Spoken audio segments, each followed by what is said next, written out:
Right now, communities in Iowa are recovering after powerful thunderstorms pounded the area yesterday. Just take a look at the business battered by this storm. You can see water pouring out of the window here. The flooding was so severe that the National Weather Service issued a flash flood emergency for northeastern Polk County and southeastern Story County. We've just been inundated with calls throughout the night from different things, whether it's been the fire or rescuing people from cars and water rescues. So certainly overwhelmed by any way you look at it.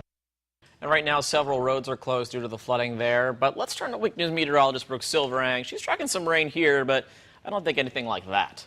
No, we are not seeing, nothing on the extreme side, nothing severe, really. We've had some thunderstorms, putting on some pretty light shows for us, but nothing on the severe end. We haven't seen any flash flooding here, luckily, and none of that extremely heavy rain or even that localized flooding either. So temperatures today hitting the 90s for the highs. We're expecting to see some scattered rain and storms, but we are starting off the morning with some rain. So let's take you down the board. Very quiet conditions along Charlotte County, so nothing to worry about there. We did have some early rain this morning and a few passing showers now coming very close to Captiva, entering into Sanibel shortly. Even Fort Myers Beach, you could see a few showers. A lot of the activity still off the coast, weakening. It hasn't been as strong as what we had earlier this morning. So we've been watching this over the past couple of hours. We've seen some lightning, some thunderstorms, and then the weakening breaking apart with the rain. So let's get another trip down south. We did have some heavier rain off the coast of Naples. That has now broken apart as well. So looking a little drier if you look offshore from Vanderbilt Beach. South of that, near Marco Island.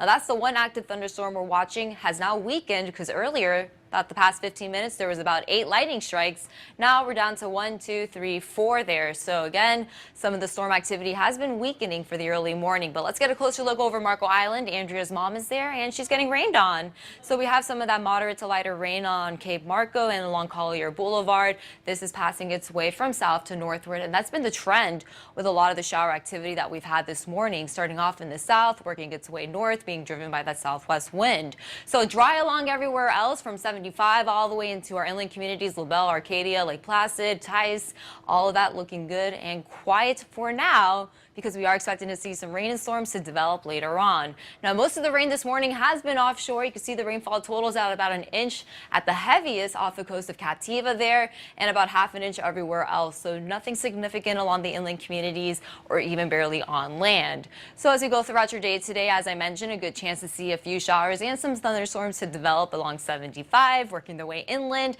Some heavy rain at times along with some thunderstorms producing lightning can't be ruled out either. Going into the 7 p.m. hour, still looking at a few remaining showers into around midnight for some parts of southwest Florida near Lake Okeechobee, the inland communities, and near southern Collier County as well. Camerota seeing an early shower for Naples in the morning, but other than that, back to that summer-like trend for tomorrow, the 2nd of July. For Monday, expect to see another round of some scattered rain and storms for the afternoon. So very typical for this time of the year, rain heavy at times. As we mentioned, even for your Tuesday, Wednesday for the 4th of July, Thursday, Friday, pretty much over the next 10 days. I'll show you that in just a bit. Temperatures running in the 70s, even 80s, feeling more like the upper 80s over in Naples, already feeling like 91 degrees in Marco Island. So later in the day today, when we do hit the 90s, it will feel more like the triple digits before the rain moves in. So at least again with the rain, gives us a little bit of a break from the heat. So here's a look out into the Atlantic. Quiet conditions there. Caribbean Sea, nothing expected to develop over the next 2 to 5 days. Same story in the Gulf of Mexico, which means we're not going to see much of an influence by your 4th of July. So very summer-like pattern in place. Temperatures in the 80s for the evening. First half of the morning is going to be quiet and dry. In the second half, scattered rain and storms are going to be back in the forecast. So let me show you that 10-day forecast. Temperatures 90s pretty much every single day and a good chance of rain every single day.